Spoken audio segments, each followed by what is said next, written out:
Okay, guys, welcome back to a new video. Today we're gonna be watching Huckleberry by Skywhisper in Alabama. Wait. Oh, look, it's Ben and Holly's Little Kingdom. Where? Oh, Ben and Holly's Little Kingdom. Right. April 27th, 2011. It was only the beginning. The storm's roar grew louder and louder. Families rushed into shelters, but suddenly...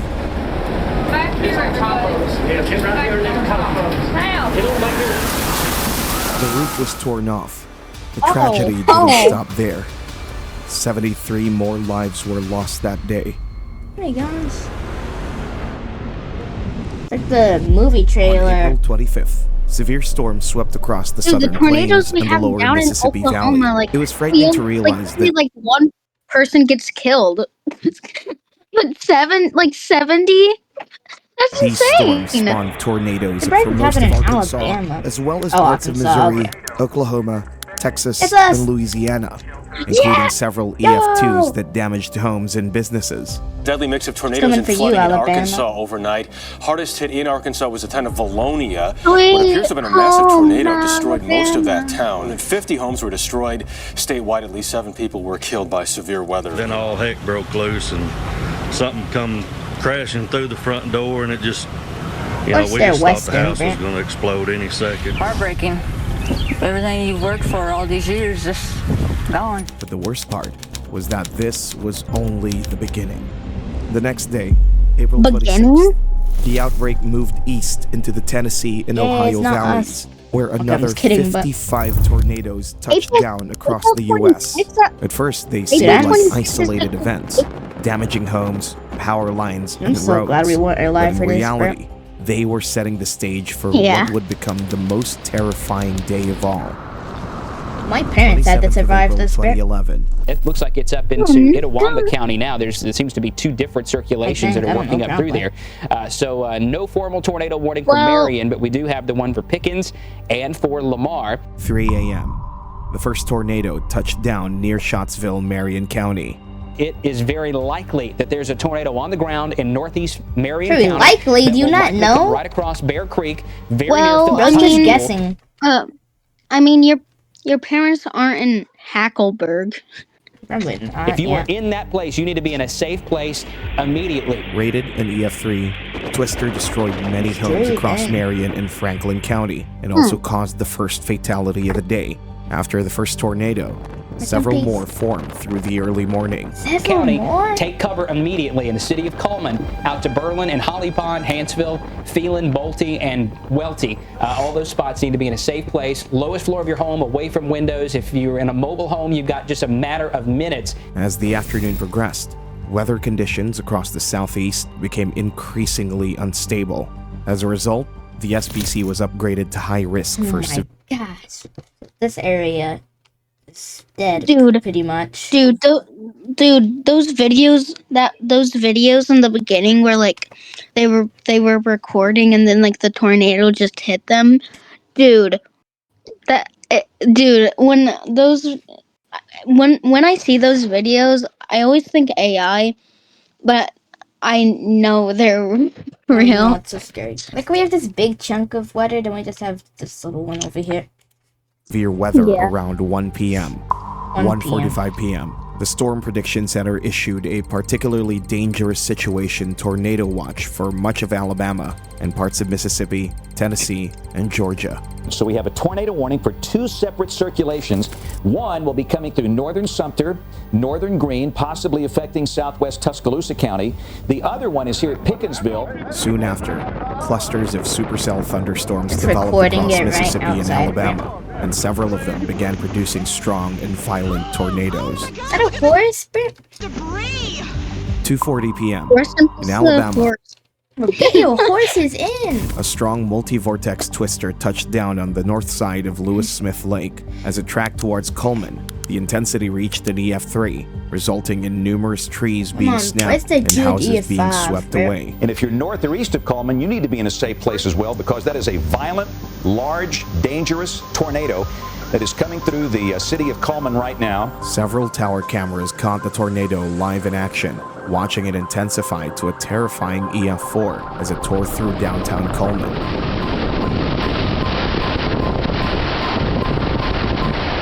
Oh fuck, don't hit moms, don't hit moms, don't hit moms.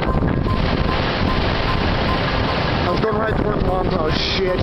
Oh no, no, no. Moving through Hugh Lako, Ruth, and Arab, the vortex destroyed everything in its path until person's mom, bro.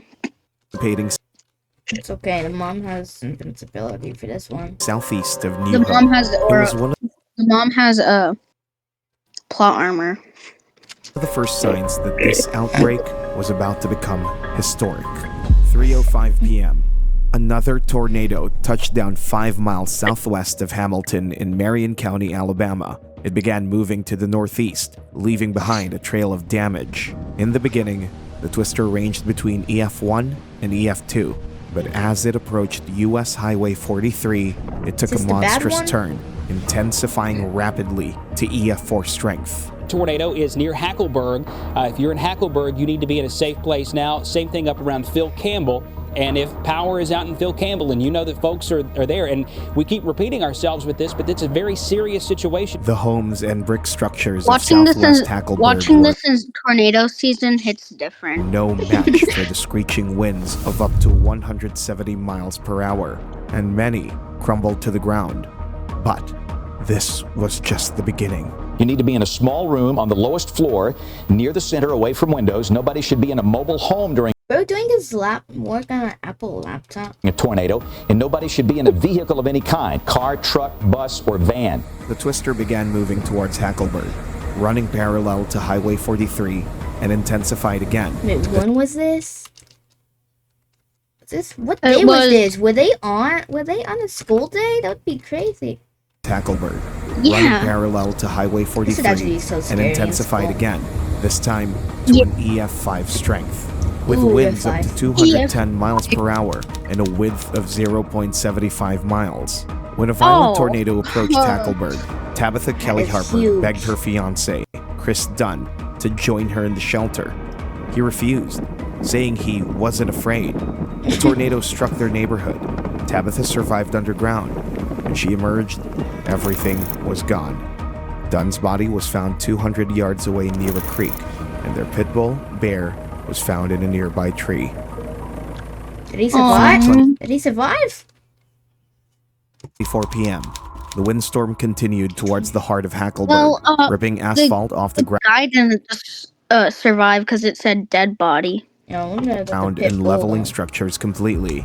Most of the structures in downtown Hackleburg were badly damaged, including Hackleburg High School and Elementary School. Everything got all dark, sirens. It's like I wasn't even in reality.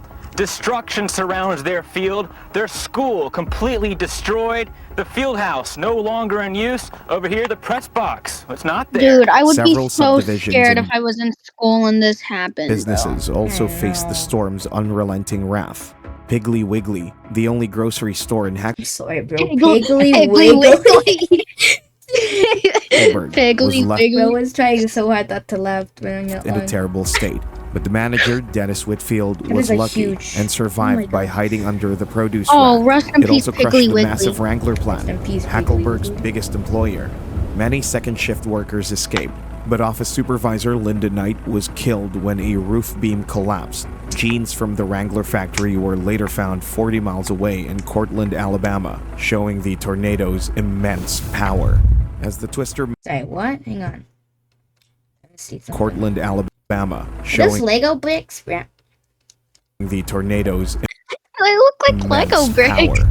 As the twister moved across Hackleburg, it tossed vehicles up to 200 yards. One well-built home with my 4 gosh. brick sides was completely leveled, and the debris from the home was tossed over 40 yards to the north. Several churches, including Emmanuel Baptist Church, laid waste in the windstorm's path. 21-year-old Tommy Quinn rode out the storm in a shelter with his family. It was the most terrifying 15 seconds of his life. When he finally stepped outside, their family home was gone, except for one living room wall. Everything is gone. We have our lives and we have our family. Everything is gone. The Red Cross concluded that almost 75% of the buildings in Hackleburg were destroyed along the 25.14-mile tornado path. The Marion County coroner, Randy Jackson, spent 3 days dealing with the dead bodies. The deadly winds left 3 victims in an unrecognizable state. Even Mayor Gunnan, who was born and raised in Hackleburg, could not figure out who they were. The Hackleburg tornado, which was the first EF5 tornado in Alabama since the 1998 Birmingham tornado, claimed 18 lives and destroyed many more. At this point on Wednesday night, search crews hadn't even reached this part of the county, had no idea how widespread or extensive this damage even was. Well, now some 24 hours later, they found 30 people who didn't make it through the storm. 3:28 p.m. It's still going? After ravaging Hackleburg, the winds moved northeast and continued to parallel Highway 43 until crossing into Franklin County. Phil Campbell, you should be in your tornado shelter right now. By this time, Twister had widened to a deathly 1.2 miles and was traveling at an estimated forward speed of 69 miles per hour. The winds damaged 3 miles of vegetation and trees before crossing Woodward Road, located to the southeast of Phil Campbell. The Twister still displayed an intensity of EF5 as it continued moving closer to the town, destroying more houses on its way. Significant damage was observed from the interaction of County Road 51 and Alabama Highway 237 to the intersection of County Road 81 and County Road 75. The 2-mile-wide corridor on either side of the railroad tracks was also severely hit, and the tornado leveled several well-constructed homes. Ralph Wright lived on Highway 237. As the tornado approached, he and his family took cover in a concrete storm cellar inside their home. The winds tore away at the house and even ripped off the cellar's concrete roof, exposing them to the storm. They survived, but the home was destroyed. The roof was later found where the house once stood. Couple that lives here, that one person was in a tub and actually blew into the street when this tornado hit. A second person was thrown out of the house, actually slammed up against this vehicle, was holding onto this metal pole right here in the ground, got tossed again. He actually got thrown all the way over to this. It's like playing ping pong, man. Explorer, that's where this dent came in. He landed here, went on the ground, the tornado went by. He said he doesn't even know why he's still alive. 3:34 p.m. The tornado eventually tore through Phil Campbell, wiping many homes from their foundations on Brown Street, located just east of downtown.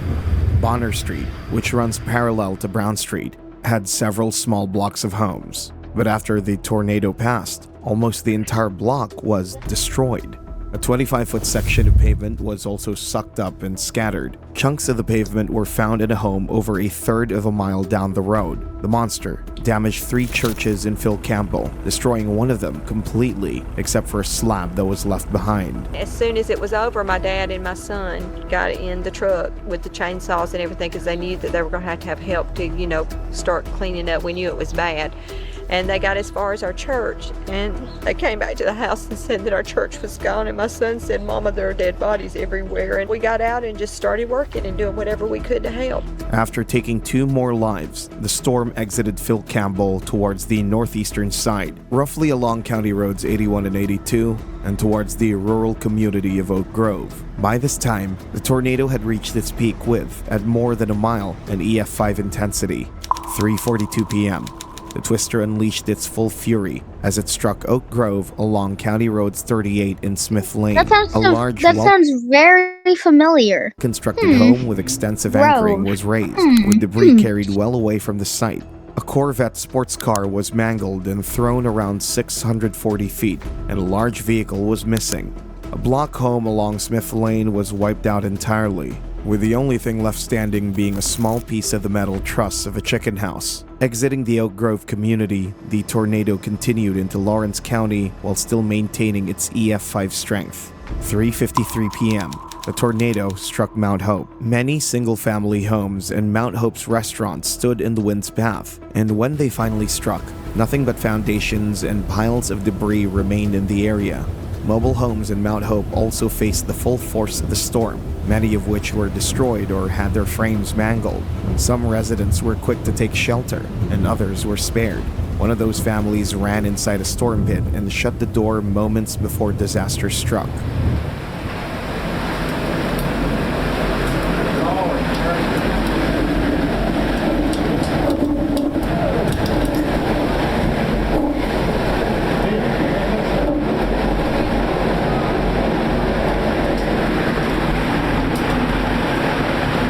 Oh, look at that baby.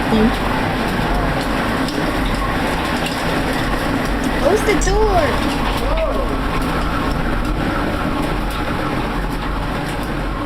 That could be so cozy, bro. Just 12 seconds later, the storm wiped out everything around, trapping all 11 of them inside with a power pole. Fortunately, the pit's concrete walls and steel door didn't cave in, and they managed to survive. Gary Dobb, meteorologist of Way TV, lived in Mount Hope with his wife. Knowing that the 27th of April would be dangerous, he sent her to her parents' home in Decatur while he worked at the station. Wait, go back. Why does he kind of look like if William Afton was a real person? Oh my god. He's literally wearing the yellow suit Lived and in stuff. Mount Hope with his wife. Knowing that the 27th of April would be dangerous, he sent her to her parents' home in Decatur while he worked at the station. Around 3:15 p.m., he returned home for rest, but soon heard reports of a tornado near Phil Campbell. I literally said before the video started that I was making fun, like saying April 27th, something, something, something. This happened on April 27th. In Hackleburg. Realizing it could reach Mount Hope, he went back on air from his home and saw a massive wall cloud moving over Bankhead Forest. First thing I noticed was the intense lightning, just over the entire sky here. And the frequency of that lightning and the intensity was something I'd never seen before. When the tornado appeared just 50 yards away, he ran for the safe room behind his house, but the storm was too fast. Before he reached it, his car slammed onto the roof. Pecan trees shattered the windows, and the walls blew apart. And by the time that I even got in this room right here, the walls were already exploding behind me and on the side of me, and huge debris was hitting the roof and crashing the roof. While his house was destroyed completely, Gary survived by taking cover inside a closet at the last minute. Glancing blows by both of them. Those are the only two things I recognized. Everything else was just pieces. And a lot of these concrete blocks, I think a lot of them wound up hitting me. Further northeast, the damage was slightly less intense, with more trees snapped and twisted as the tornado reached Highway 24. It seemed like the tornado was finally losing steam. It continued northeast, near the Langtown community north of Malton. On the west side of Alabama Highway 33, several homes sustained significant damage, with roofs missing or only interior rooms remaining. The relief was short-lived as the storm intensified again to a high-end EF4 as it moved into County Roads 214 and 298, where it destroyed multiple houses and mobile homes. Several cars were tossed into fields and wrapped around trees. Hang on, bro. Houses and mobile homes. Look at that fridge, bro. Homes. Several cars were tossed into fields and wrapped around trees along County Road 291 and 292. The tornado continued a short stretch through the northeast corner of Morgan County, crossing Wheeler Lake and into Limestone County, coming as close as 2 miles to the Browns Ferry nuclear power plant. After toppling nearly a dozen high-voltage power lines in Limestone County and snapping concrete poles at their bases, the tornado headed towards the small county of Tanner. When the monstrous EF4 finally struck Tanner, there was destruction everywhere. No, Tanner, my brother. The storm completely swept away several well-constructed homes with anchor bolting.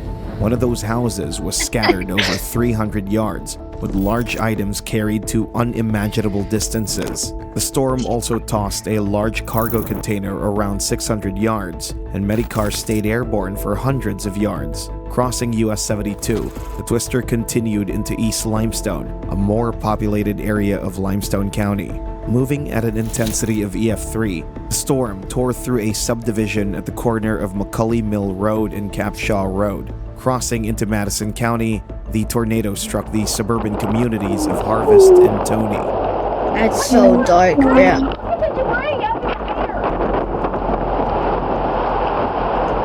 Many houses in Harvest, especially in the Anderson Hill subdivision, They gotta get were to work, damaged or destroyed entirely.